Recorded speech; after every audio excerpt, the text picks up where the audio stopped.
সবে বর্ণে শাস্তাজ ফালাক দরগুজাস বতাম কি নজা আজমালাক বরগুজাস চুনা গরমে দরতি হেকুর বদবেরান কেদর সিদ্রা জিবরিলাজু বাজেমান বদু গুফতে সালা রে বাইতুল হারাম কে আয় হামেলে ওহি বরতর খরাম চুদর দোষতি মুখলিসম ইয়াফিতি এনা নাম যে ছোট বাচ্চারা তাফেতি বগুফতা ফারাতর মাজালম নামান বমন্দম কে নি রোয়ে বালম নামান আগার একসারে মো এবার তরফরাম ফরুগে তাজাল্লি বসুজত ফরাম। আমরা জানি আলোর গতি প্রতি সেকেন্ডে 1,86,000 মাইল। দৃষ্টির গতি আলোর গতির চেয়েও কোটি কোটি গুণে বেশি, আর মেরাজের গতি দৃষ্টির গতির চেয়েও কোটি কোটি গুণে বেশি ছিল। সপ্ত আকাশ 13 লক্ষ কোটি মাইল উপরে সিদরাতুল মুনতাহা। সিদরাতুল মুনতাহা মানে সীমান্তের বড়ই গাছ। এটা ঊর্ধ্ব জগৎ আর নিম্ন জগতের বর্ডার। সিদরাতুল মুনতাহার উপরে ঊর্ধ্ব জগৎ, সিদরাতুল মুনতাহার নিচে নিম্ন জগৎ। এটা একটা বর্ডার, জিব্রাইলের বাড়ি। জিবরিল আমিন আলাইহিস সালাতু ওয়াস সালাম সিদরাতুল মুনতাহা পর্যন্ত আল্লাহর নবীর সঙ্গী ছিলেন।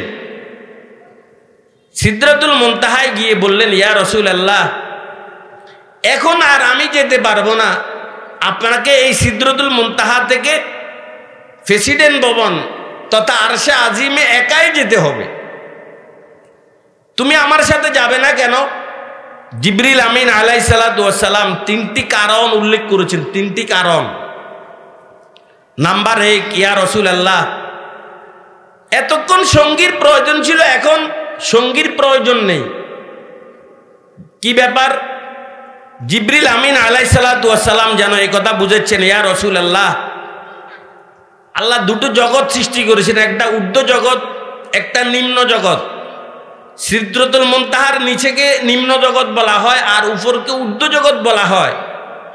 সিদরাতুল মুনতাহা থেকে যে নিচের জগৎ, এটা হলো মানুষ ছাড়া আল্লাহ যত মাখলুকাত সৃষ্টি করেছেন তাদের জন্য। আর সিদরাতুল মুনতাহার উপরের জগৎ, এটা হলো মানুষের জন্য। তো মানুষ যখন নিজের দেশ থেকে অন্য দেশে যায় তখন তার সঙ্গীর প্রয়োজন হয়। যেহেতু নিম্ন জগৎ, এটা আপনার জগৎ না, এটা মানুষের জগৎ না, এটা আমাদের জগৎ। যেহেতু আপনি অন্য দেশে ছিলেন, ভিন দেশে ছিলেন, এই জন্য আপনার সফর সঙ্গীর প্রয়োজন ছিল, বিদায় আমি ছিলাম। এখন যেহেতু আপনি আপনার দেশে যাবেন, নিজের দেশে কি কোনো সফর সঙ্গীর প্রয়োজন হয়? আপনি আপনার বাড়িতে আসলে কোন জিনিস কোন জায়গায় এটা আপনি জানেন, কেউ আপনার সফর সঙ্গী হিসাবে থাকা লাগে না। হুজুর, আপনি তো আপনার দেশেই যাবেন, তো সফর সঙ্গীর কারণ কি? প্রয়োজন নেই। দ্বিতীয় কারণ, হুজুর, আপনার সাথে আমার চলার গতির কোনো মিল নেই। কারণ মানুষ যত উপরে উঠে তার চলার গতি তত বাড়ে। আমরা যখন হাঁটি ঘন্টায় কত কিলোমিটার যেতে পারি, যখন বাইসাইকেলে উঠি আমাদের চলার গতি আরেকটু বাড়ে, যখন মোটরসাইকেলে উঠি চলার গতি আরেকটু বাড়ে, যখন প্রাইভেট কারে উঠেন চলার গতি আরও বাড়ে, যখন বড় আপনার হেনো গাড়িতে উঠবেন, শেয়ার কোচ, আপনার চলার গতি আরও বাড়বে। যখন হেলিকপ্টারে যাবেন চলার গতি আরও বাড়বে, যখন বিমানে উঠবেন চলার গতি আরও বাড়বে, যখন রকেটে উঠবেন তখন চলার গতি আরও বাড়বে। মানুষ যত উপরে উঠে তার চলার গতি তত বাড়ে। হুজুর, আপনি তো আরও অনেক উপরে যাবেন, আপনার চলার গতির সাথে আমার চলার গতির কোনো মিল হবে না। নিম্ন গতিওয়ালা কোনো জিনিস যদি ঊর্ধ্বগতিওয়ালা কোনো জিনিসের সাথে পাল্লা দিতে যায় তার অস্তিত্ব টিকে থাকে না। যেমন ধরুন, একটা সাইকেল যদি একটা বাসকে পিস করতে চায় পাল্লা ধরে রোডে, তখন সাইকেলের কোনো অস্তিত্ব খুঁজে পাওয়া যায়? হুজুর, আপনি মানুষ, আপনি তো আরো অনেক উপরে যাবেন, আপনার চলার গতি কোটি কোটি গুণে গতিতে বেড়ে যাবে। আপনার গতির সাথে যদি আমি পাল্লা দিতে যাই, সাইকেল চালকের মতো আমার কোনো অস্তিত্ব আর খুঁজে পাওয়া যাবে না। তৃতীয় নাম্বার কারণ, হুজুর, মানুষ যখন নিজ দেশ থেকে অন্য দেশে যায়, নিজের দেশের পাসপোর্ট লাগে আর অন্য দেশের ভিসা লাগে। পাসপোর্ট আর ভিসা ছাড়া যদি মানুষ বর্ডার ক্রস করে, আর ওই দিন যদি বর্ডার গরম থাকে, বর্ডার রক্ষীরা গুলি মেরে তাকে শেষ করে দেয়। হুজুর আমি আমার দেশে আছি, এখন অন্য দেশে যদি যেতে হয় পারমিশন লাগবে, অনুমতি লাগবে, ভিসা লাগবে, কিন্তু উপরে যাওয়ার এখনো ভিসা আল্লাহ পাক আমাকে দেয় নাই। আমি যদি যাই, আগার একসারে মো এবার তরফরাম ফরুগে তাজাল্লি বসু জদ ফরাম, ফরুগে তাজাল্লি বসু জদ ফরাম। হুজুর আমি যদি ভিসা ছাড়া, আল্লাহর অনুমতি ছাড়া এখন আপনার সফর সঙ্গী হই, আমার 600 নূরের ফাঁকা আল্লাহর নূরের তাজাল্লিতে জ্বলে ফুড়ে বর্ষ হয়ে যাবে। এই জন্য হুজুর এই সিদরাতুল মুনতাহা থেকে আপনাকে একাই যেতে হবে। ফেয়ারা হাজিরিন, এখান থেকে আমরা পরিষ্কারভাবে একটা কথা বুঝতে পারি যে নূরের দাম বেশি না মাটির দাম বেশি। আমরা বুঝতে পারি এখান থেকে জিবরিল ফেরেশতা, ফেরেশতা নূরের তৈরি, আর মানুষ ফেরেশতা, মানুষ মাটির তৈরি। নূরের দাম বেশি না মাটির দাম বেশি? আমাদের অনেক ভাই বলবে নূরের দাম বেশি। এই জন্যই তো জনাব রাসূলুল্লাহ সাল্লাল্লাহু আলাইহি সাল্লামকে তারা নূরের তৈরি বলে, যেহেতু নূরের দাম বেশি, এই জন্য নবী নূরের তৈরি। আমি দুই একটি ঘটনা বললে আপনারা বুঝতে পারবেন আসলে নূরের চেয়ে মাটির দাম অনেক বেশি। জিবরিল আমিন আলাইহিস সালাতু ওয়াস সালাম আল্লাহর নবীকে একা ছেড়ে দিয়েছেন যে আমি উপরে যাব না, সিদরাতুল মুনতাহা থেকে গেলে আমি জ্বলে ফুড়ে ভস্ম হয়ে যেতে পারি। এটাই দুনিয়া, মানুষ বড় স্বার্থপর। সুসময় অনেকেই বন্ধু বটে হয়, অসময় হায় হায় কেউ কারো নয়। বিপদে পড়লে আর কেউ কারো নয়। আর আমার কথা নয়, আজ থেকে 1400 বছর আগে আলী মুর্তাজা রাদিয়াল্লাহু তাআলা উনার সময়ের কথা বলে গিয়েছেন, তাগাইয়ারা দিল মুআদ্দাতু ওয়াল ইখাউ ওয়াকাল্লাস সিদকু ওয়ান কদার রাজাউ। বাস্তব বন্ধুত্ব বিদায় নিয়ে চলে গেছে। আল্লামা ডক্টর ইকবাল আজ থেকে 80 বছর আগে বলে গিয়েছেন, আদমা দমে কা নয় দৌর মে গমে খারো নেহি, আদমা দমে কা নয় দৌর মে গমে খারো নেহি, आके इंसानों को इंसान के गम खारो करे, आके इंसानों को इंसान के गम खारो करे। दोस्तों ज़ाहिर चु चमन के है यो बातिन में आदू, जिंदगी उनकी चमन जार में दुश्वारो करे, जिंदगी उनकी चमन जार में दुश्वारो करे। দুফরদি বন্ধুত্বের কবার মূলত ও আপনার শত্রু, কিন্তু বন্ধুত্বের কবার বোঝা যায় না এই যে আপনার শত্রু। বন্ধুত্বের কবার লাগিয়ে আসছে, বিপদে পড়লে বোঝা যায় আসল বন্ধুকে আর শত্রুকে। জিবরিল আলাইহিস সালাম বলেন, হুজুর আমি আর সিদরাতুল মুনতাহা থেকে উপরে যাব না, গেলে আমার 600 নূরের ফাঁকা জ্বলে পড়ে বর্ষ হবে। জিবরিল কিন্তু নূরের তৈরি ফেরেশতা। ওইদিকে হযরত আবু বকর সিদ্দিক রাদিয়াল্লাহু তাআলা হিজরতের রাতের ঘটনা আপনারা জানেন। আল্লাহর নবী গভীর রাত আবু বকর সিদ্দিক রাদিয়াল্লাহু তাআলা নূর ঘরের দরজায় গিয়ে নক করলেন। আবু বকর একবার মাত্র বললেন, সাথে সাথে আবু বকর দাঁড়িয়ে বললেন, লাব্বাইক ইয়া রাসূলুল্লাহ। আল্লাহর নবী বিস্মিত হয়ে গেলেন। আবু বকর তুমি কি ঘুমাও না? ঘুমের থেকে একজন মানুষ উঠতে উঠতে তো 4 থেকে 5 মিনিট সময় লাগে রে আবু বকর। আমি ডাক মারলাম, ডাকের সাথে সাথে তুমি লাব্বাইক বললে, ঘটনাটা কি বুঝলাম না, তুমি কি ঘুমাও না? আবু বকর সিদ্দিক রাদিয়াল্লাহু তাআলা বললেন, ইয়া রাসূলুল্লাহ, আজ থেকে 6 মাস আগে আপনি আমাকে ভবিষ্যৎবাণী করেছেন, আবু বকর রে, হতে পারে তোকে নিয়ে একদিন আমি নবী মুহাম্মদকে মক্কা ছাড়তে হবে। আজ থেকে 6 মাস আগে বলেছেন, ইয়া রাসূলুল্লাহ, দুনিয়ার সকল মানুষের কথা মিথ্যা হতে পারে, আল্লাহর নবীর কথা কখনো মিথ্যা হতে পারে না। আমি ভেবেছি আমি যদি ঘুমে থাকি আল্লাহর নবী হয়তো গভীর রাত আমাকে ডাকবে, উঠতে আমার দেরি হবে, নবী শত্রুদের হাতে ধরা পড়ে যেতে পারে। ইয়া রাসূলুল্লাহি, ওই যে 6 মাস আগে আমাকে ভবিষ্যৎবাণী করেছেন, সেই দিন থেকে আমি আমার যাবতীয় গাট্টি গোট্টা গোছাইয়া একটা পোটলার ভিতরে ঢুকাইয়া দরওয়াজার পাশে রেখে এই 6 মাস অর্ঘুমা আমি দাঁড়িয়ে আছি। ইয়া রাসূলুল্লাহ, 1 সেকেন্ডের জন্য এই 6 মাস আমি ঘুমাই নাই।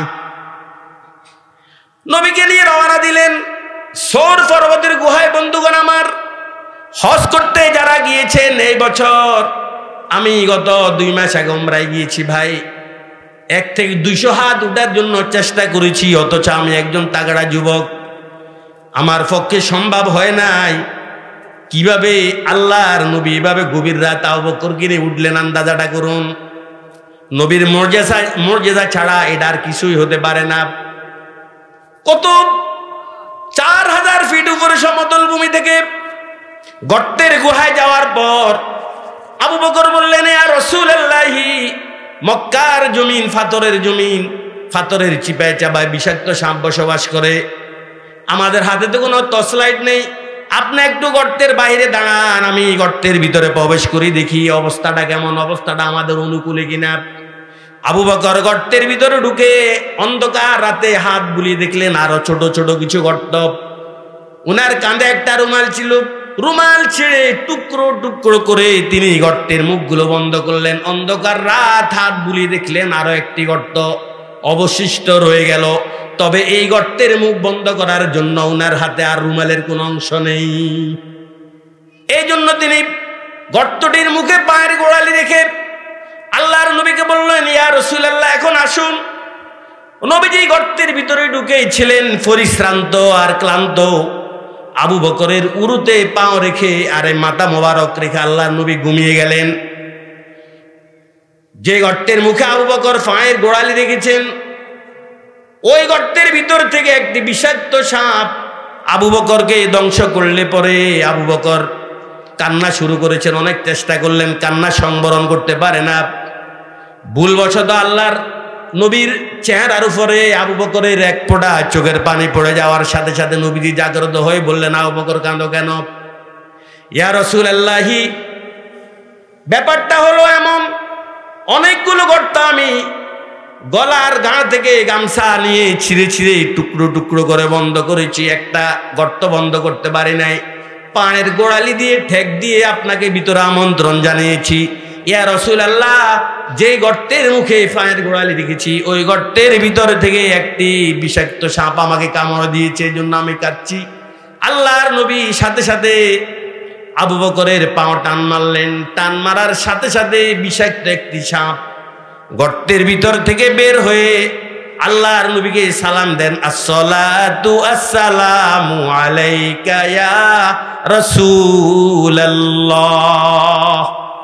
নবী বললেন, এই সাপ রাখো তোমার সালাম, সালামের জবাব হবে পরে, আগে বলো আমার আবু বকরকে দংশন কেন করলে? সাপ আসল কথা বললেন, ইয়া রাসূলুল্লাহি, আমি কোনো সাপ নয়, আমি একটা জিন। আজ থেকে 500 বছর আগে হযরত ঈসা আলাইহিস সালামের মুখ থেকে শুনেছি শেষ নবী নাকি একদিন এই গর্তের ভিতরে এসে আশ্রয় নিবে। যেদিন ঈসা আলাইহিস সালামের মুখ থেকে ওয়াজটুকু শুনেছি, সেই দিন আমি এই গর্তের ভিতরে এসে আশ্রয় নিলাম। মনে মনে ভাবলাম, আমি যদি এই গর্তের ভিতরে বসে থাকি হয়তো আল্লাহর নবী আমাকে দেখে নাও ঢুকতে পারে। এই জন্য গর্তের ভিতরে আরো ছোট কিছু গর্ত আমি পলায়ন করে থাকি। আমার ভয় যদি একটা বন্ধ করে আরেকটা দিয়ে বের হবো, একটা বন্ধ করে আরেকটা দিয়ে বের হবো। এভাবে অনেকগুলো গর্ত করলাম। ইয়া রাসূলুল্লাহি, আজকে গভীর রাত, আমি যখন বের হওয়ার চেষ্টা করলাম, যেই গর্ত দিয়ে বের হওয়ার চেষ্টা করি গর্তের মুখ বন্ধ পাই, বের হতে পারি না। হঠাৎ আমার মাথা দিয়ে যখন আমি ঠেল দিয়েছি, গুতাগুতি করেছি, ভুলবশত আমার বিষাক্ত দাঁত আপনার সাহাবী আবু বকরের পায়ে লেগে গেছে। ইচ্ছাকৃতভাবে আমি তাকে দংশন করি নাই। সাথে সাথে আল্লাহর নবী একটু থুতু লাগিয়ে দিলেন, আবু বকর সুস্থ হয়ে গেল। বন্ধুগণ আমার, দেখেন সাহাবা একরাম নবীর জন্য কি পরিমাণ নিবেদিত প্রাণ। জিবরিল সিদরাতুল মুনতাহা থেকে সারেন্ডার করলেন, হুজুর আমি যেতে পারবো না, গেলে আমি মারা যাব, আমার 600 নূরের ফাঁকা চলে যাবে। কিন্তু হযরত আবু বকর নবীর সাথে ছিলেন। প্রতিনিয়ত প্রতি মুহূর্ত কাফেররা তীর তরবার নিয়ে খুঁজতেছে। মুহূর্তের ভিতরে যেই কোনো সময় মৃত্যুর একটা আশঙ্কা ছিল, তথাপি আবু বকর আল্লাহর নবীর সাথিত্ব ত্যাগ করেন না। জিব্রাইল নূরের তৈরি আর আবু বকর মাটির তৈরি। নূরের তৈরি ফেরেশতা, আমার জান যাবে এই জন্য নবীর সাথিত্ব ত্যাগ করেছেন। আর মাটির তৈরি আবু বকর আল্লাহর নবীর সাথিত্ব ছেড়েছেন না, আল্লাহর নবীর সাথে লেগেই আছেন। বুঝছেন, আমি আবু বকর মরতে পারি কিন্তু আপনাকে মরতে দিব না। কি বেশ কম নূর আর মাটির। বন্ধুগণ আমার, উহুদের যুদ্ধে মুসলমানের একটু ভুলের কারণে সামান্যের জন্য একটু বিপর্যয় নেমে আছে। আপনারা জানেন, একটু ভুলের কারণে মুসলমান বিপদের সম্মুখীন হয়ে গেল। কাফেরেরা বৃষ্টির ন্যায় নবীর দিকে তীর নিক্ষেপ করা শুরু করলো।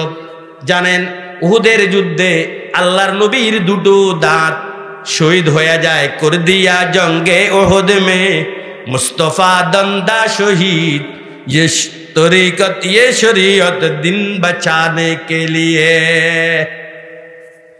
সাহাবায়ে কেরাম যখন দেখলেন নবীর দিকে বৃষ্টির ন্যায় তীর নিক্ষেপ করা শুরু করলো, সাহাবায়ে কেরাম নবীকে ঘেরাও দিয়ে ফেললেন। কোন সাহাবী নিহত হয়ে গেলেন, কোন সাহাবী আহত। কিন্তু হযরত তলহা ইবনে উবাইদুল্লাহ রাদিয়াল্লাহু তাআলা উনি ছিলেন বিখ্যাত তীরন্দাজ, তীর নিক্ষেপ করতে পারতেন। আল্লাহর নবীকে এভাবে সীসাডালা প্রাচীরের ন্যায় নবীর সামনে এভাবে দাঁড়িয়ে নিজের বুকটাকে ফেটে দিলেন। ও কাফেরারা, আমি তলহাকে মারো, আমার মতো কয়েক হাজার তলহা চলে যেতে পারে, তারপরে আল্লাহর নবীর গায়ে একটা তীর ঢুকতে দিব না। ইতিহাস আপনারা পড়েন, ইতিহাসে লেখা আছে, একটা নয় দুইটা নয়, 70টি তীর হযরত তলহা ইবনে উবাইদুল্লাহর বিভিন্ন শরীরে বিভিন্ন জায়গায় বিঁধেছে। বর্ষার আঘাত লেগেছে, তারপরেও নবীর সাথিত্ব ছাড়েন নাই। আল্লাহর নবী খুশি হয়ে সাথে সাথে তলহার ব্যাপারে জান্নাতের সুসংবাদ দিলেন। যে 10 জন সাহাবী দুনিয়াতে থেকে জান্নাতের সুসংবাদ পেলেন, সেই 10 জন সাহাবীর একজনের নাম হযরতে তলহা ইবনে উবাইদুল্লাহ রাদিয়াল্লাহু তাআলা। আমার জীবন যেতে পারে, তারপরে নবীর গায়ে তীর ঢুকতে। তলহা কি মাটির তৈরি না নূরের তৈরি? দেখেন, মাটির তৈরি। সাহাবায়ে কেরাম জান যাবে তথাও নবীকে ছাড়ে নাই। কিন্তু নূরের তৈরি ফেরেশতা জিবরাইলের জান যাবে, এই জন্য নবীকে ছেড়ে দিলেন। এখন বলেন, নূরের দাম বেশি নাকি মাটির দাম বেশি? সবাই বলেন মাটির দাম বেশি। এই জন্য নবীকে যারা সম্মান বাড়ানোর জন্য বলেন নবী নূরের তৈরি। আর মেয়া, তুমি তো জানো না, নূরের চেয়ে কোটি কোটি গুণে বেশি মাটির দাম বেশি। আল্লাহ পাকও বলেন, আমি নবীকে মাটি দিয়ে সৃষ্টি করেছি। নবীও বলেন, আমি বাশার, আমি মাটির তৈরি। আর আমরা এক শ্রেণীর লোক কয় অতিভক্তি সুরের লক্ষণ, নবীকে বলি নবী নূরের তৈরি। আরে নূরের চেয়ে তো মাটির দাম বেশি। কোথায় জিবরাইলের মানসিকতা আর কোথায় মাটির তৈরি মানুষের মানসিকতা?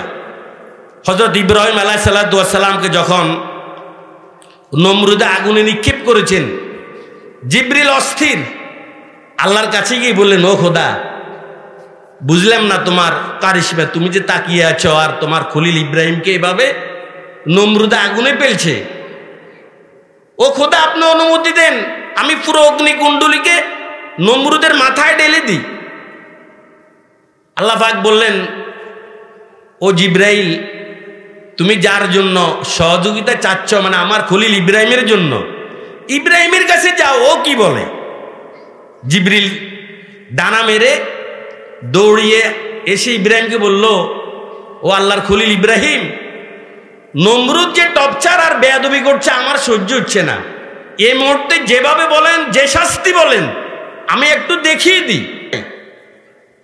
কিন্তু ইব্রাহিম আলাইহিস সালাম কি উত্তর দিলেন? আমি যার জন্য জ্বলছি ও কি দেখেন না আমাকে? তুমি তো ফেরেশতা, গায়রুল্লাহ, তোমার কাছে কেন সহযোগিতা চাইবো? যার দিন রক্ষা করার জন্য আমি অগ্নিতে জ্বলছি, ও কি আমাকে দেখছে না? তোমার কাছে কেন সাহায্য চাইবো? সাহায্য যদি চাওয়ার দরকার হয় তো কার কাছে চাইবো? ফুক্তা হতি হায় আগার মুসলেহাতান দেশো আকল, ফুক্তা होती है अगर मुस्लिहतन देशो अकल, इश्को हो मुस्लिहतन देश अगर खामो अभी। बेखतर कूदे पड़ा आतिशे नमरूद में इश्क, बेखतर कूदे पड़ा आतिशे नमरूद में इश्क, अकल है महवे तमाशा एलोबे बामो अभी, अकल है महवे तमाशा एलोबे बामो अभी। ইব্রাহিম আলাইহিস সালাম জিবরাইলকে যে উত্তর দিয়েছেন, কত সুন্দর উত্তর, আল্লাহ পাকের কাছে এত পছন্দ হয়েছে। সাথে সাথে আল্লাহ পাক সাহায্য পাঠিয়ে দিলেন, আগুনকে বললেন কুল্লা ইয়া নার কুনি বারদাও ওয়া সালামান আলা ইব্রাহিম। ও আগুন, কুনি বারদা, তুমি ঠান্ডা হয়ে যাও। এমন ঠান্ডা নয় যেভাবে ঠান্ডা হলে পরে আবার ল্যাপের প্রয়োজন হয়। কুনি বারদাও ওয়া সালামা, আরামদায়ক ঠান্ডা হয়ে যাও, এয়ার কন্ডিশন হয়ে যাও। খবরদার, আমার ইব্রাহিমের গায়ের একটা পশম পোড়ানোর জন্য তোমাকে অনুমতি দেই না। কোথায় জিবরাইলের মানসিকতা আর কোথায় ইব্রাহিমের মানসিকতা? কোথায় জিবরাইল নূরের তৈরি আর ইব্রাহিম নবী মাটির তৈরি? নূরের দাম কত আর মাটির দাম কত? নূরের তৈরি জিবরাইলের মানসিকতা আর মাটির তৈরি ইব্রাহিমের মানসিকতা। বন্ধুগণ আমার, মাটির দাম যে বেশি এটা মাটি প্রমাণও করে দিয়েছে। সৈয়দ আহমদ শহীদ বালাকোট রহমতুল্লাহ আলাইকে ঐতিহাসিক বালাকোটের প্রান্তরে শহীদ করা হয়। যে জায়গায় ওনাকে দাফন করা হয়, কবরের পাশে একটা ওয়াল আছে। আল্লামা ডক্টর ইকবাল ও ওয়ালে গিয়ে একটা কবিতা লিখে আসছেন, মাকামে বন্দিগি দিগর মাকামে আশিকি দিগর, মাকামে বন্দিগি দিগর মাকামে আশিকি দিগর, যে নূরি সেই দামি খাহি যে খাকি বেসাজা খাহি, যে নূরি সেই দামি খাহি যে খাকি বেসাজা খাহি। মাটির দাম চেয়ে বেশি, মাটি প্রমাণও করে দিয়েছে। আল্লাহ পাক নূরি তথা নূরের তৈরি ফেরেশতাদের থেকে চেয়েছে শুধুমাত্র সেজদা, যে তোমরা আদমকে সেজদা করো। আর মাটির তৈরি মানুষ থেকে শুধু সেজদা চায় নাই, কলিজার রক্ত পর্যন্ত চেয়ে বসেছে। আর মানুষ কলিজার রক্ত এভাবে দিয়ে প্রমাণও করে দিয়েছে যে মাটির তৈরি মানুষ যে নূরের তৈরি ফেরেশতাদের চেয়ে কুঠি গুণে কি। তাহলে আল্লাহর নবীকে আজ থেকে কি নূরের তৈরি বলবেন না মাটির তৈরি বলবেন? আমাদের উদ্দেশ্য হলো নবীর মর্যাদা বৃদ্ধি করা। এখন নূরের তৈরি বললে নবীর দাম কমে যায়। পক্ষান্তরে যদি মাটির তৈরি বলা হয় তখন এর দ্বারা নবীকে সম্মানিত করা হয়, নবীর সম্মান বৃদ্ধি করা হয়। সিদরাতুল মুনতাহায় গিয়ে আল্লাহর নবীকে পাঠিয়ে দিয়েছেন রফরফ, সবুজ বর্ণের গদি বিশিষ্ট একটা ফালকি। রফরফ আসলো, একবার আল্লাহর খুব নিকটে চলে গেলেন, কথোপকথন হয়েছে। ফেরার পথে উম্মতের জন্য 3টি উপহার আল্লাহ পাক দিয়েছেন। 1 নাম্বার নামাজ, 50 ওয়াক্ত নামাজ। ইতিহাস আজকে বলবো না। 50 ওয়াক্ত নামাজ নিয়ে যখন মুসা আলাইহিস সালামের সাক্ষাৎ হয়, মুসা আলাইহিস সালাম বললেন, ইয়া রাসূলুল্লাহ পারবে না, একটু ডিসকাউন্ট করার চেষ্টা করেন। এভাবে 9 বার গিয়ে 5 করে 45 ওয়াক্ত ডিসকাউন্ট করলেন, আছে মাত্র 5 ওয়াক্ত। একটা উপহার উম্মতের জন্য। দ্বিতীয় উপহার নবীজি মেরাজ থেকে নিয়ে আসলেন সূরা বাকারার শেষের আয়াতগুলো, অর্থাৎ আমানার রাসূলু বিমা উনজিলা ইলাইহি মির রাব্বিহি ওয়াল মুমিনুন কুল্লুন আমানা বিল্লাহি ওয়া মালাইকাতিহি ওয়া কুতুবিহি ওয়া রুসুলিহি। এই নিয়ামতগুলো নিয়ে এসেছেন সূরা বাকারার শেষ আয়াতগুলো। আমানার রাসূলু থেকে ফানসুরনা আলাল কওমিল কাফিরিন, 2টো আয়াত সূরা বাকারার। আপনারা যারা এখানে আছেন এটা শিখে নেবেন, তার মর্ম বুঝবেন।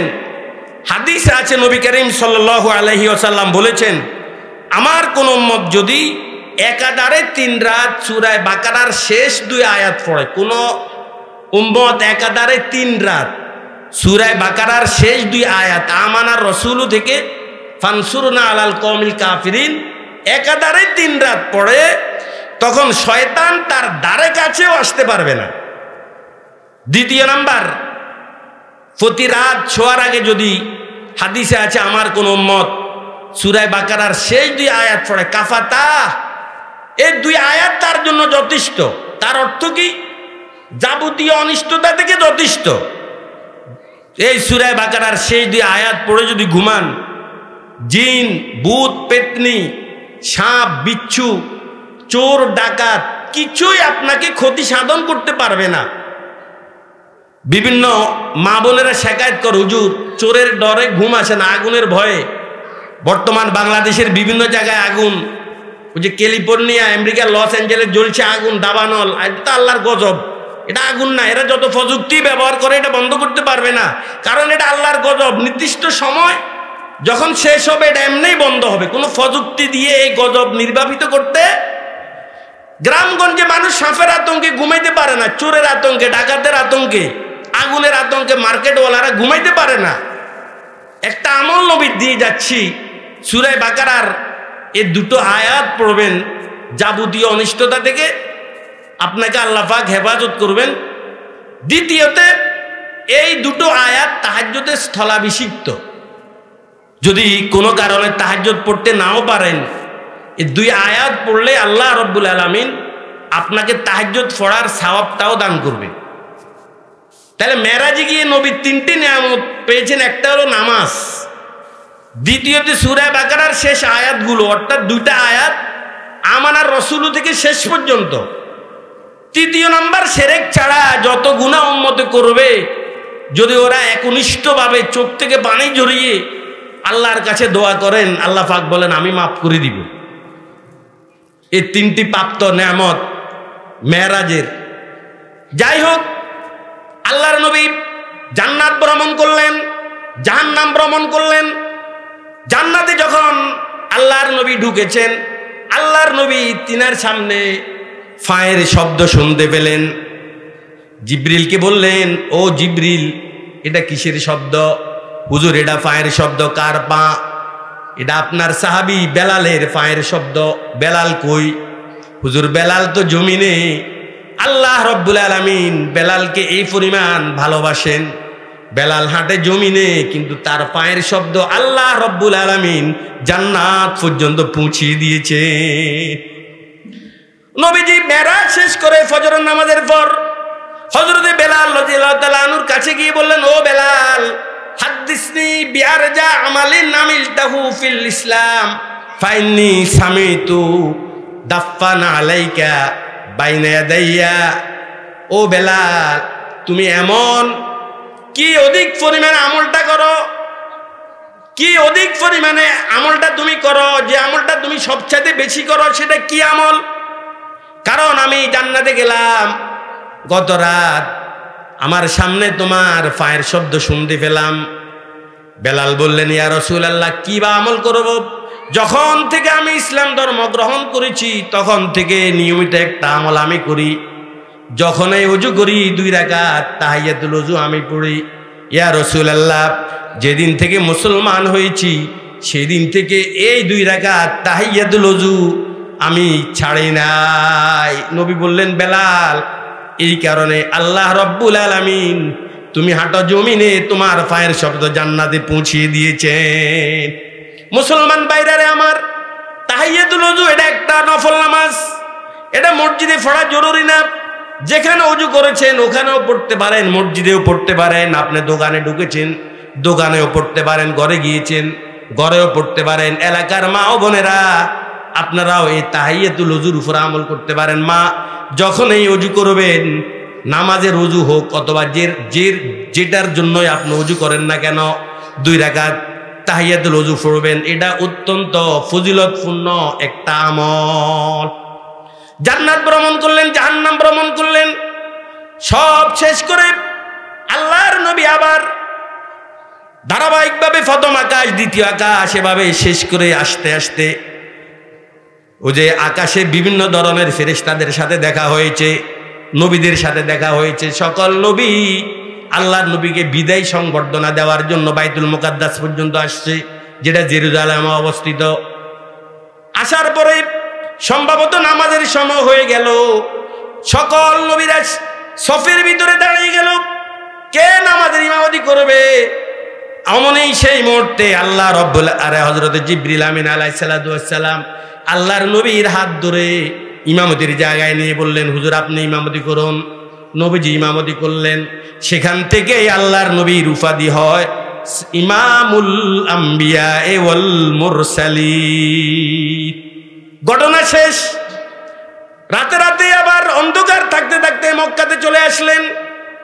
ফজরের নামাজের পর নবীজি যখন ঘটনার বিবরণ দেওয়া শুরু করলেন, যারা কাফের ওরা হাসাহাসি করতে লাগলো। নবমুসলিম যারা ওরা ধর্ম ত্যাগ করলো, মোরতাদ হয়ে গেল। একদল কাফের হযরত আবু বকরকে রাস্তায় ধরে বলেছেন, আবু বকর একটা প্রশ্নের উত্তর দিতে পারবে কিনা? বলুন কি প্রশ্ন? কয় কোন লোক রাতারাতি আকাশে যাওয়া কি সম্ভব? আবু বকর বললেন না। আচ্ছা বলো, কোন লোক রাতি আকাশে গিয়ে আবার ফেরা সম্ভব? কয় না। তারপর আবু বকর বললেন, আচ্ছা বলো তো এই কথাটা কে বলে তোমাদেরকে যে উনি রাতারাতি আকাশে গিয়েছেন, আবার রাতের মধ্যে অন্ধকার থাকতে আকাশ থেকে ফিরে চলে এসেছেন? এই কথাটা তোমাদেরকে কে বলেন? কই যে দেখো তোমাদের নবী মসজিদে বর্ণনা করতেছে, তোমরা যার উপর ঈমান এনেছ মুহাম্মদ, ওর মাথা ঠিক আছে কিনা জিজ্ঞাসা করো। ও বলতেছে মুহূর্তের ভিতরে সপ্ত আকাশ, সিদরাতুল মুনতাহা, আরশে আজিম, জান্নাত, জাহান্নাম সব ভ্রমণ করে রাতের ভিতরে নাকি আবার চলে এসেছে। দেখ তুই শুন। আবু বকর বললেন, কোনো কিছুই আমার যাচাই বাছাইয়ের প্রয়োজন নেই। শুনো, আকাশ তার জায়গা থেকে সরে যেতে পারে, জমিন তার জায়গা থেকে সরে যেতে পারে, সূর্যের আলো খসে পড়ে যেতে পারে, চন্দ্রের আলো খসে যেতে পারে, কিন্তু আমার নবী কখনো মিথ্যা কথা বলতে পারে না। যদি আমার নবী এই কথা বলেই থাকে, আমি সর্বপ্রথম স্বীকৃতি দিলাম এটাই বাস্তব, এটাই 100% সত্য। সাথে সাথে নবীর উপাধি হয়ে যায় সিদ্দিক। দুনিয়া কি সদা কদমে তেরা নাম रहेगा, दुनिया की सदाकत में तेरा नाम रहेगा, सिद्दीक तेरा नाम से इस्लाम रहेगा। दुनिया की अदालत में तेरा नाम रहेगा, फारूक तेरा नाम से इस्लाम रहेगा। दुनिया की सखावत में तेरा नाम रहेगा, उस्मान तेरा नाम से इस्लाम रहेगा। दुनिया की शजाअत में तेरा नाम रहेगा, हैदर तेरा नाम से इस्लाम रहेगा। दुनिया की सियासत में तेरा नाम रहेगा, दुनिया की सियासत में तेरा नाम रहेगा। मुआविया तेरा नाम से इस्लाम रहेगा, दुनिया की शहादत में तेरा नाम रहेगा। सुमैया तेरा नाम से इस्लाम रहेगा, सुमैया तेरा नाम से इस्लाम रहेगा। ও কাফেরেরা শুন, যদি আমার নবী এই কথা বলে থাকে, এখানে বিন্দু বিসর্গ কোনো সন্দেহ পোষণ করা যাবে না। যদি নবী বলে থাকে এটা 100% সত্য। সাহাবা একরাম নবীকে কি পরিমাণ মহব্বত করেছেন, কি পরিমাণ ভালোবেসেছেন, আর কি পরিমাণ বিশ্বাস করেছেন। আবু দাউদ শরীফে একটি ঘটনা আছে। আল্লাহর নবী এক ইহুদি থেকে ঋণ নিয়েছেন, সময় মতো ঋণ পরিশোধ করে দিয়েছেন। আর এরা তো জন্মগত নাডা, ইহুদি জাতি পৃথিবীর শুরু লগ্ন থেকে এরা নাডা। এরা নাডামি ছাড়া কিছুই বুঝে না, জন্মগত নাডা। নবী ঋণ দিয়েও ফেলেছে। কিছুদিন পরে নবীকে এসে বললেন, এ মোহাম্মদ আমার ঋণ দে। আপনাকে না আমি ঋণ দিয়ে ফেলেছি? কোনা দেও নাই, আমার ঋণ দে। আমি তো দিয়ে ফেলেছি। প্রমাণ কি? আসলে নবীজি যখন ঋণ দিয়েছেন প্রমাণ নাই, কিন্তু মুখ দিয়ে বলছেন আমি ঋণ দিয়ে ফেলেছি, কিন্তু ও মানে না, কারণ আমার ঋণ দিতে হবে, তুমি দেও নাই। নবীজি দিবে দিবে দিবে দিবে। এই মুহূর্তে হযরত খুজাইমা রাদিয়াল্লাহু তাআলা আনহু বললেন, হুজুর আপনি ঋণ দিয়েছেন, আমি সাক্ষী আপনি ঋণ দিয়েছেন। নবী বললেন, কই আমি তো যখন দিয়েছি তুমি তো ছিলে না। আমরা হইলে কইতাম এই তো আমার সাক্ষী। নবী কো না, আমি যখন ঋণ দিয়েছি খুজাইমা, উনি একজন সাহাবী, তুমি তো ছিলে না। আল্লাহর নবী ঋণ দিয়ে দিবেন, কারণ খুজাইবার একজনের সাক্ষী গ্রান্টেড হবে না, কারণ খুজাইমা দেখে নাই নবী ঋণ আবার দিবে। এই মুহূর্তে হযরত জিবরিল আমিন আলাইহিস সালাতু ওয়াস সালাম আকাশ থেকে নেমে এসে বললেন, মান শাহিদা লাহু খুজাইমা ফাহুয়া হাসবু। ইয়া রাসূলুল্লাহ, ইসলামী আদালতে কোনো জিনিস সত্য বলে প্রমাণিত হওয়ার জন্য দুইজন পুরুষের সাক্ষী লাগে, কিন্তু আপনার সাহাবী খুজাইমা, তার ব্যাপারে আল্লাহ পাকের ডিক্লার, খুজাইমা যদি একাই সাক্ষী দেয়, তার একা সাক্ষী দুইজন পুরুষের সাক্ষীর স্থলাভিষিক্ত। নবী বললেন, খুজাইমারে কিছুই বুঝলাম না, তোর ব্যাপারে জিবরিল নেমে আসলো, আল্লাহর এই সুসংবাদ কিছুই বুঝলাম না। মিল্লতে আশেক যে মিল্লতে হাজুদাস, আশেকারা মজহব মিল্লত খোদাস, মিয়ানে আশেকে মাশুক চেরমেজিস, মিয়ানে আশেকে মাশুক চেরমেজিস, কেরামান কাতিবিরা হাম খবর নিস, কেরামান কাতিবিরা হাম খবর নিস। নবী বললেন, খুজাইমা, আমি তো কিছুই বুঝলাম না, তোকে আল্লাহর কেন এত মর্যাদা দিল বুঝলাম না। খুজাইমা রাদিয়াল্লাহু তাআলা চোখ থেকে পানি ছেড়ে দিয়ে বললেন, ওগো আল্লাহর রাসূল, জান্নাত দেখি নাই, জাহান্নাম দেখি নাই, মিজান দেখি নাই, ফুলসিরাত দেখি নাই, কোনো কিছুই দেখি নাই। এত কিছু না দেখে যেই পবিত্র মুখের কথা শুনে এগুলো বিশ্বাস করলাম, আর সেই পবিত্র মুখ দিয়ে বলছেন আমি ঋণ দিয়েছি, আমি খুজাইমা, তাহলে সাক্ষীটা দিতে সমস্যা কি? এজন্যই তো আল্লাহর নবী বললেন, খুজাইমা বুঝলাম তোর এই আকীদার বিশ্বাসের কারণে আল্লাহ পাক তোর সাক্ষীকে এই পরিমাণ মর্যাদা দিয়েছে। নিবেদিত প্রাণ ছিলেন সাহাবায়ে কেরাম। আল্লাহ, এই মেরাজ থেকে আমরা কি শিক্ষা পেলাম? কারণ কোন নবী তো মেরাজে যেতে পারে নাই, আমাদের নবী গিয়েছেন, নবী মর্যাদা কেন পেলেন, কি শিক্ষা পেলাম? মনে রাখবেন, মর্যাদার সর্বোচ্চ আসনে চড়তে হলে আপনাকে বহু ধরনের নির্যাতন সইতে হবে। অনেক ধরনের নির্যাতন সওয়ার পরে মর্যাদার সর্বোচ্চ আসনে আপনি উঠতে পারবেন। একাধারে 12 বছর কাফেরেরা আল্লাহর নবীকে কষ্ট দিয়েছেন, আল্লাহর নবী ধৈর্য ধারণ করেছেন। এই ধৈর্য ধারণ করার কারণেই মেরাজের মতো এত মহামূল্যবান একটা নেয়ামত আল্লাহ পাক নবীজিকে দান করেছেন। মেরাজ থেকে, মেরাজের ব্যাপারে আমাদের আকীদা আহলে সুন্নাত ওয়াল জামাত, যে এক রাত নবী করিম সাল্লাল্লাহু আলাইহি ওয়াসাল্লাম মক্কা থেকে বাইতুল মুকাদ্দাস থেকে সপ্ত আকাশ ভেদ করে সিদরাতুল মুনতাহা, ওখান থেকে জান্নাতে গিয়েছেন, জাহান্নামে গিয়েছেন, আবার রাতের ভিতরে নবীজি মক্কায় ফিরে এসেছেন। এই মেরাজের ব্যাপারে এই আকীদা পোষণ করা, এটা প্রত্যেক আহলে সুন্নাত ওয়াল জামাতের নিকট লাজেম। মক্কা থেকে বাইতুল মুকাদ্দাসের এই ভ্রমণকে ইসরা বলা হয়। হাকিম উম্মত থানবী রাহিমাহুল্লাহ লিখেছেন, ইসরাকে যদি কেউ অস্বীকার করে সে কাফের হবে। আর বাইতুল মুকাদ্দাস থেকে উর্ধ্বাকাশের ভ্রমণ, এটাকে মেরাজ বলে। এই মেরাজকে যারা অস্বীকার করবে তারা হবে মুবতাদি', তারা হবে বেদাতি। এটাকে অস্বীকার করার কোনো ধরনের সুযোগ নেই। এখন আসেন আলোচনা আমার শেষ পর্যায়ে, এই মেরাজ সম্পর্কে আমাদের করণীয় কি, বর্জনীয় কি? আল্লাহর নবী মেরাজ থেকে ফিরে আসার পর নবীকে জিজ্ঞেস করা হলো, ইয়া রাসূলুল্লাহ, এই মর্যাদাটা আপনি কিভাবে পেলেন? আপনার থেকে আরো বড় মানের নবী ইব্রাহিম আলাইহিস সালাম, আদম আলাইহিস সালাম, কত জলিলুল কদর পয়গম্বর, কেউই তো মেরাজে যেতে পারে নাই। সরাসরি প্রেসিডেন্ট ভবনে গিয়ে প্রেসিডেন্ট তথা আল্লাহর সাথে কথোপকথন, এই সুযোগ তো অন্য কোনো নবী পায় না, আপনি কিভাবে পেলেন? আল্লাহর নবী বলেন, আবিদিয়তের কারণে, নিজকে নিজে ভেঙে দেওয়ার কারণে, তাওয়াজু অবলম্বন করার কারণে, নম্রতা অবলম্বন করার কারণে।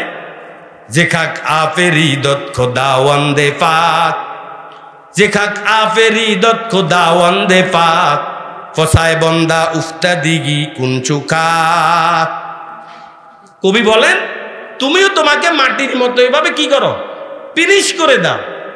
এই যে মাটির উপরে লক্ষ লক্ষ মানুষ চলাচল করে, কত বাড়ি বাড়ি গাড়ি মাটির উপরে চলে, মাটি কি কোনো শব্দ করে না? একদম সাইলেন্ট, একদম সাইলেন্ট। কবি বলেন, ও মানুষ, মাটির যে স্বভাব, মাটি কোনো প্রতিবাদ করে না, একদম চুপচাপ, মানুষের জুলুম নির্যাতন সই নিচ্ছে। তুমি তো মাটির মানুষ, তুমিও মাটির ভূমিকা অবলম্বন করো। তোমাকে কেউ মন্দ বলো, কেউ লাথি দে, কেউ উষ্টা দে, কেউ খারাপ বলো, বাস একবার ধৈর্য ধারণ করবে। তাওয়াজুর কারণে, তাওয়াজুর নম্রতা অবলম্বন করতে হবে। এটা 1 নাম্বার শিক্ষা। 2 নাম্বার শিক্ষা হলো নামাজের পাবন্দী হতে হবে। নামাজ ছাড়া অন্যান্য ইবাদত আল্লাহ রাব্বুল আলামিন বান্দার উপর ওহীর মাধ্যমে ফরজ করেছেন। আর নামাজ কিন্তু ওহীর মাধ্যমে ফরজ করে নাই। নামাজ সরাসরি আল্লাহ পাক উনার শ্রেষ্ঠ নবীকে প্রেসিডেন্ট ভবনে নিয়ে, আরশে আজিমে নিয়ে উম্মতকে হাদিয়ে দিয়েছেন।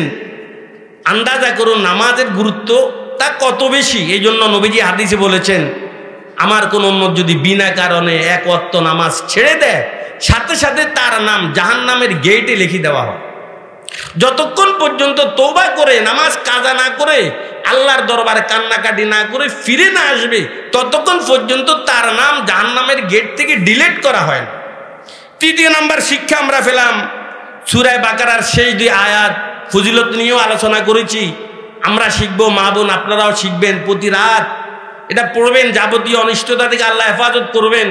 তাহাজ্জুদ যদি না পড়তে পারেন কোনো কারণে, তাহাজ্জুদের সওয়াবও আল্লাহ পাক আপনাকে দিবে। তাহিয়াতুল ওযুর বিষয়টাও আমরা জানতে পারলাম। বিশেষ নবীজি যখন জাহান্নামে গেলেন, অনেকগুলো কাণ্ড দেখেছেন। আল্লাহর নবী হাদিসে বলেন, আতাইতু লাইলাতান উসরিয়া বি আলা কওনিহিম বুতুনহুম কাল বুয়ুত ফিহাল হাইয়াত তুরা মিন খারিজি বুতুনহিম। আল্লাহর নবী মেরাজের রাত এমন একটি সম্প্রদায়ের ফাঁস দিয়ে গেলেন, যে সম্প্রদায়ের সকলের পেট একটা একটা ঘরের মতো। বাপরে বাপ, ঘরের মতো পেটওয়ালা কোনো মানুষ যদি আপনাদের এলাকাতে আসে, আমার মনে হয় 10,000 টাকা টিকিট কেটে হলেও তাকে দেখার চেষ্টা করবেন, যে দেখি এত বড় পেটওয়ালা, ঘরের মতো পেট, লোকটা কেমন। এভাবে অগণিত মানুষ নবী দেখলেন, দয়ার নবী সহ্য করতে পারে নাই। জিব্রিলকে বললেন, জিব্রিল মান হাউলা, এই পেটের মতো ঘরের মতো পেটওয়ালা লোকগুলো কারা? এই পেটের ভিতরে অগণিত সাপ কিলবিল কিলবিল করছে, নড়াচড়া করছে। জিব্রিল এরা কারা?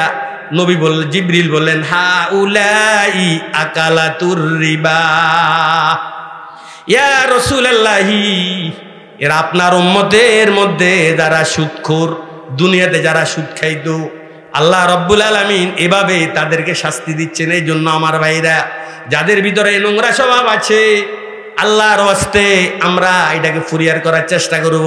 সুদ কখনো সম্পদ বাড়ায় না, সুদ মানুষকে ফদের ভিখারি বানায়। ইয়ামাহাকুল্লাহুর রিবা ওয়া ইউরবিস সাদাকাত, সদকা মানুষের সম্পদ বৃদ্ধি করে। সুদ যদিও আপনি 1% আপনার কাছে আসতেছে, বাহ্যিক দৃষ্টিতে আপনি দেখতেছেন আপনার সম্পদ বাড়তেছে, না ভাই, প্রকৃতপক্ষে একদিন আপনি দেউলিয়া হয়ে যাবে। সুদ বর্জন করার চেষ্টা করবেন। সামান্য পরিমাণে সুদ খাওয়া মানে মায়ের সাথে জানা ব্যভিচার করা। কে করা বলেন? মায়ের সাথে জানা ব্যভিচার করা, এটা বহুত বড় গুনাহ। সুদ ছাড়বেন। আল্লাহর নবী আরো অনেকগুলো লোককে দেখলেন, এদের এই নখগুলো লোহার নখ, এই নখ দিয়ে তারা তাদের চেহারার উপরে, বুকের উপরে এবারে খামচাচ্ছে, গোশত টেনে টেনে বের করছে। নবী বললেন, জিব্রিল রে, এই লোকগুলো কারা? তাদের নখটা কেন লোহার? এভাবে তারা খামচাচ্ছে কেন? জিব্রিল বললেন, ইয়া রাসূলুল্লাহ, এরা হলো আপনার সমস্ত উম্মত যারা মানুষদেরকে নিন্দা করতো, মানুষের পিছনে কথা বলতো, মানুষদেরকে মন্দ বলতো, গীবত করতো। আল্লাহ রাব্বুল আলামিন তাদেরকে এই পরিমাণ এভাবে শাস্তি দিচ্ছেন। আল্লাহর নবী আরো একটু অগ্রসর হওয়ার পরে দেখলেন একদল লোক জাহান্নামের কেচি দিয়ে তাদের ঠোঁটগুলো কাটছে। নবী বললেন, জিব্রিল, এরা কারা? এরা কারা? আল্লাহর নবীকে জিব্রিল উত্তর দিলেন, ইয়া রাসূলুল্লাহ, এরা হলো ওয়াইজে বেআমল, যে সমস্ত ওয়াজ করতো ঠিক, তবে নিজে আমল করতো না। আল্লাহ রাব্বুল আলামিন তাদেরকে এভাবে শাস্তি দিচ্ছেন। পেয়ারা হাজিরিন, ইসলামের গুরুত্বপূর্ণ একটা অধ্যায় মেরাজ। ওয়াল মেরাজ হকুন, এটাকে হক মানতে হবে। এটা নবীর বহুত বড় একটি মুজিজা। মেরাজের শিক্ষা আমাদেরকে অর্জন করতে হবে। মেরাজে প্রাপ্ত নেয়ামত, নামাজ পেয়েছেন, সূরা বাকারার শেষ 2 আয়াত পেয়েছেন। শিরক ছাড়া যত গুনাহ করবেন আল্লাহ সব গুনাহ মাফ করে দিবে। মেরাজ থেকে শিখার অনেক কিছু আছে। আল্লাহ রাব্বুল আলামিন আমাদের সকলকে মেরাজের যাবতীয় বিষয়গুলো বুঝে অনুধাবন করে আমল করে উভয় জাহানে ধন্য হওয়ার তৌফিক দান করুন। ওমা আলাইনা ইল্লাল বালাগ ওমা তাওফিক ইল্লা বিল্লাহ। আসসালামু আলাইকুম ওয়া রাহমাতুল্লাহি ওয়া বারাকাতুহু।